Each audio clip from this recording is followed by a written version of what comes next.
Como que é essa experiência do tete-a-tete com essas pessoas? Então, é uma coisa intensa. Posso te garantir, de tudo que eu fiz na minha vida, nesses 42 anos de vida que eu tenho praticamente, né? O lugar melhor para se trabalhar é dentro do agronegócio. Por quê? A tristeza, ela até aparece, mas ela vai embora rápido. Ela não tem espaço. Nós trabalhamos de forma extremamente, assim, eu acho que só de trabalhar com um alimento, para a pessoa, já Deus abençoa de um tanto, que a pessoa por si só, ela já vem feliz. Lógico que existem indivíduos, pessoas que têm problemas, mas a maioria são pessoas alegres, proativas e que amam fazer aquilo, tá? Por acaso a gente ganha até dinheiro, tá? Quando você faz com amor, né? Exato. Quando você faz com amor, o dinheiro é consequência. Exato. Então, assim, por trás da agricultura existem vários sorrisos.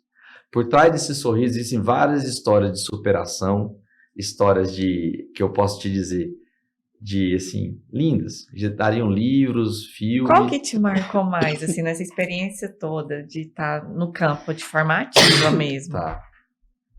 Ó, assim, uma história que eu participei dela, tá? Eu fui fazer estágio em 2005 no Mato Grosso do Sul, na cidade de Camapuã. A cidade de Camapuã, ela fica no nordeste do Mato Grosso do Sul, né? E a fazenda ficava uns 120 quilômetros da cidade, uma estrada de areia, então bem ruim o acesso. Não tinha energia elétrica. Nossa Bom, então assim, tudo certo para dar errado, né? Mas eu tinha essa vontade. Então eu cheguei lá, fui ficar numa casa, dividi a casa com outro rapaz, e era uma colônia, a gente chama de colônia, tem várias casas na fazenda, né? Fazenda muito grande e tal. Eu era o estagiário, literalmente.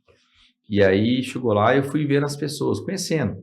Aí sempre eu chegava por último, porque não sabia o horário, ninguém comunica, que eu não gosto dessa coisa de o novato, ele vai passar o aperto, né? E ali conheci uma pessoa por nome de Adotivo. E esse era o nome dele, Adotivo. E ele é um cara muito, muito atento. Ele trabalhava fazendo o quê? Pegava o bezerro quando nascia, cura o bezerro, o umbigo do bezerro, assim como cura o umbigo do neném quando nasce, o bezerro também você cura. Passa o iodo, bonitinho, fica amarelinho e tal. E ele falava se era macho ou fêmea, a pessoa ia lá, escrevia e falava o número da mãe. Ele sabia ler número, não sabia ler letra. E ele era muito, muito criterioso. Então ele lia número e sabia se o bezerro era fêmea ou macho. Ele não sabia ler mais nada. Ele não sabia ler, nem escrever o nome dele. Uau! Mas muito esforçado, tá? Beleza. Depois de uns 40 dias lá nessa fazenda, eu ia ficar quase 6 meses lá, né? Eu percebi que eu percebi que ele poderia ser melhor ou agir mais. E eu falei para ele assim, rapaz, você já pensou em aprender a ler? Ele falou, sim, mas eu não tenho tempo. Eu falei, e se eu te ajudar a ler? Ele falou, como que você faz isso? Eu falei, no final do dia a gente lê.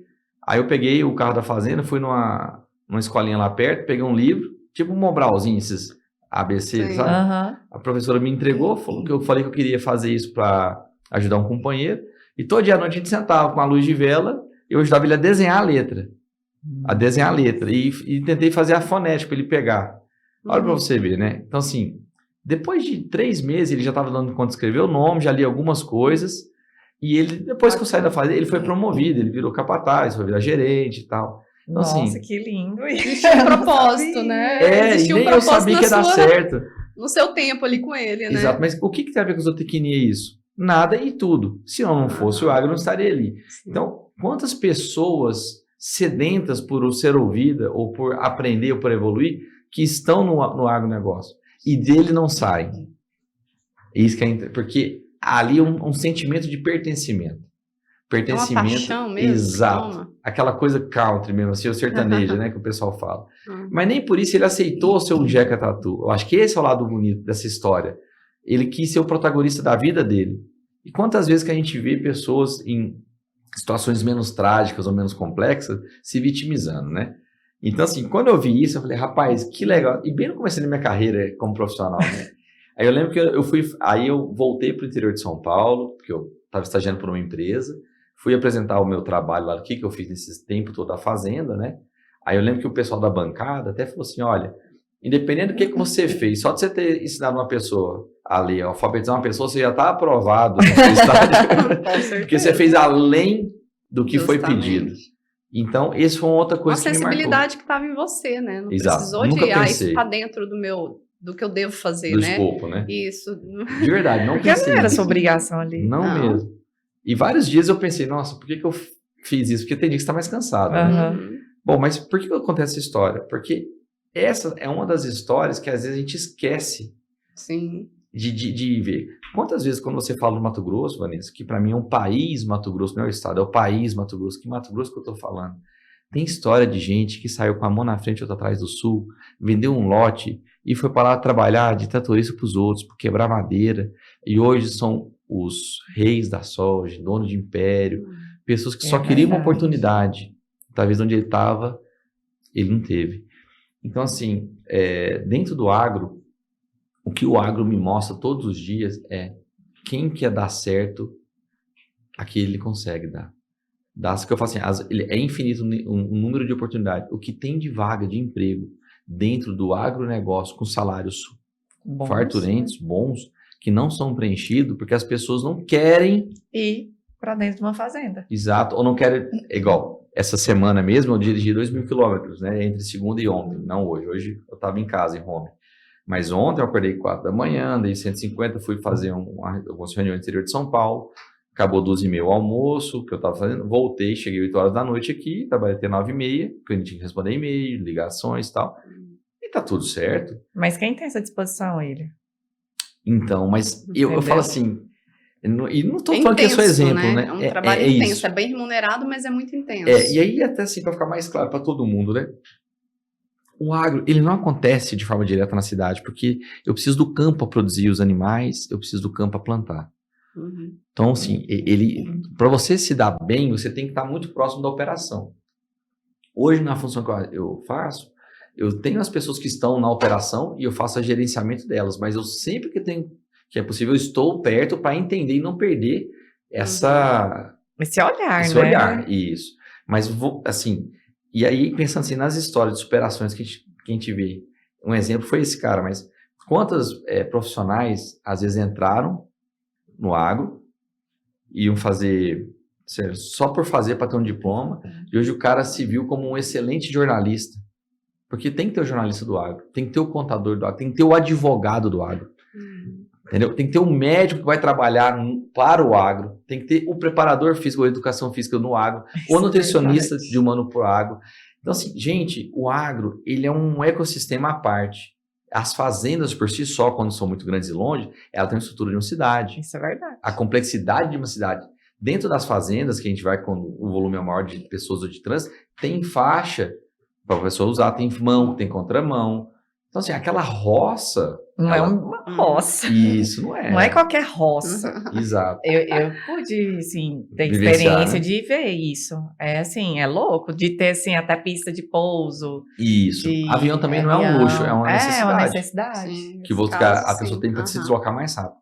E aí eu fico olhando o quê? Quando eu olho para o agro no todo, e essa alegria que a gente tem de trabalhar, é saber que o agro, cada dia que passa, ele produz mais, de forma eficiente, protegendo a natureza, porque não tem ninguém mais interessado em proteger a natureza do que eu, ou do que os nossos pares. Meu pai possui propriedade. A gente vai lá e refloresta, e põe árvore, porque quando você põe árvore e cuida de uma mina, a água vem em maior volume e não seca. Então, eu sou o maior interessado. Você garante a água na chuva e na seca. Na seca, que sempre vai ter um período seco. Então, assim, aí quando vem uma pessoa de fora falar que eu estou poluindo e tal, eu sempre convido, em vez de brigar, vamos lá, vamos andar, vem almoçar com nós, vem conhecer o que a gente faz, né? Vem, você é convidado, você vai ver o tanto tem animal que ele vive melhor, tem não, todos os animais dentro do sistema do agronegócio vivem melhor que várias pessoas ou humanos em alguns países do mundo, até aqui no próprio país. Comem todos os dias, têm acesso à água, né? Tem uma vida digna. Olha para você ver, a gente falando de vida digna para o animal, mas tem, tá? Os funcionários que a gente busca, existem, vai ter propriedade que tem trabalho escravo? Eu ia te perguntar isso. Acontece, não é em todo lugar, né? Não. Com certeza, sim. os animais não são bem tratados em todo Não tem unanimidade em nenhum setor, todo infelizmente. local. Ana. Infelizmente. Vai Você já existir vivenciou? lugares que eles são maltratados, que eles são de qualquer jeito, questão Ou de não tem alimentação, comida, né? não tem comida todos os dias, não Isso tem é mais de qualidade, comum, sabe né? aonde? Na bovinocultura, pensando em gado de corte, né? Na vaca Nelore e tal, em terras muito grandes, que a pessoa está ali só especulando. Então ela deixa lá o animal e aí às vezes a seca é muito grande e acaba o capim. Esse animal fica magrinho, né? Então assim, ele podia fazer o quê? Vender ou levar para alguém para engordar. Tem esse serviço hoje todo. Então assim, aí você vê que ali a pessoa não está vivendo do agro, ela está especulando. É um mercenário do agro, um extrativista. É um garimpeiro, vamos falar assim, do agro. Aventureiro, Isso. literalmente. E às vezes a pessoa está ali, infelizmente, lavando dinheiro, fazendo. Então, assim, toda atividade vai ter um profissional ruim. As nossas contas que a gente tem aí, em torno de 1% das propriedades no Brasil devem ter problema com documento ou com esse tipo de maus tratos animais. 1% das propriedades. É pouco, assim, a hora que você transforma Exato. em porcentagem. 2%. Se ele for falar assim, vamos dobrar isso, vamos. Então, assim, você sabe até onde está o indivíduo. Agora, vai do poder público querer resolver isso. Às vezes tem pessoas que não têm um acesso tão fácil ou têm habilidade, aí não entra no mérito. Mas, sim, a gente nem já sabe onde está o problema. Tá? Esses desmatamentos aí que tem o IBAMA segue e tal, você sabe onde que está. Você sabe se é um índio que está vendendo, se é um madeireiro, se é um fazendeiro mesmo. Hoje a gente tem meios eficazes de descobrir. Tem. Não vai atrás porque não quer. Essa é a parte onde não tem nada por trás do sorriso. Essa é a parte triste